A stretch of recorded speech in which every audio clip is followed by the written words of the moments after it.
নমস্কার বন্ধুরা, সঞ্চয়িতার ছোট্ট রান্নাঘরে আপনাদের সকলকে স্বাগত।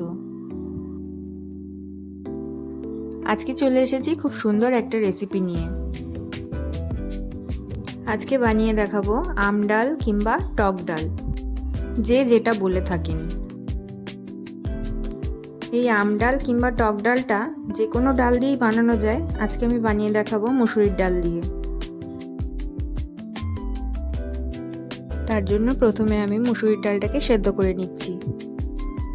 ডালটা কিছুক্ষণ ফুটে যাওয়ার পরে পরিমাণ মতো লবণ দিয়ে নেব। ডালটা কিছুক্ষণ ফুটে যাক, তার মাঝখানে আমি আমটাকে কেটে নিচ্ছি। টক ডালটা বানানোর জন্য আমি এখানে মাঝারি সাইজের একটা গোটা আম ব্যবহার করেছি। ডালটা 70% মতো ফুটে যাওয়ার পর কেটে রাখা আমগুলোকে দিয়ে দেবো। আমটা কিছুক্ষণ সেদ্ধ করে নেব। আমটা সেদ্ধ হতে বেশি সময় লাগবে না। ডালটা সেদ্ধ হয়ে যাওয়ার পর যতটা পরিমাণ ডাল বানাবো সেই রকম মাপ অনুযায়ী জল দিয়ে নেব। আমি এখানে 400 ml জল দিয়েছি। এবারে তেলটাকে গরম করে নিয়ে চা চামচের 1/4 চামচ সর্ষে আর 1/4 চামচ পাঁচফোড়ন দিয়ে আমি ফোড়ন দিয়ে নিয়েছি। ফোড়নটা 25 থেকে 30 সেকেন্ড মতো একটু ভাজা হয়ে গেলে সেদ্ধ করে রাখা আম আর ডালটাকে ফোড়ন দিয়ে দেবো।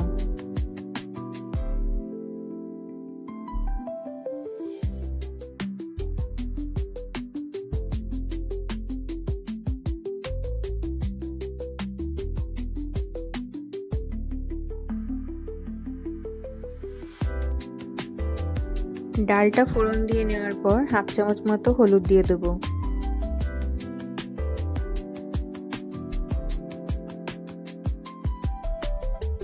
ডালটা ফুটে উঠেছে, এখন চিনি দিয়ে নেব। আমি এখানে 100 গ্রাম চিনি ব্যবহার করেছি। চা চামচের 9 থেকে 10 চামচ। এই আমটা খুব একটা টক ছিল না বলে আমি এই পরিমাপ করে চিনি দিয়েছি। চিনি দেওয়ার পরে ডালটাকে 5 থেকে 7 মিনিট মতো ফুটিয়ে নিলেই তৈরি হয়ে যাবে টক ডাল কিংবা আম ডাল।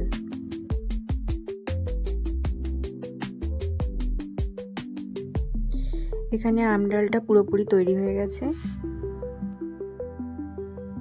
এখন আমি সার্ভ করে নিচ্ছি।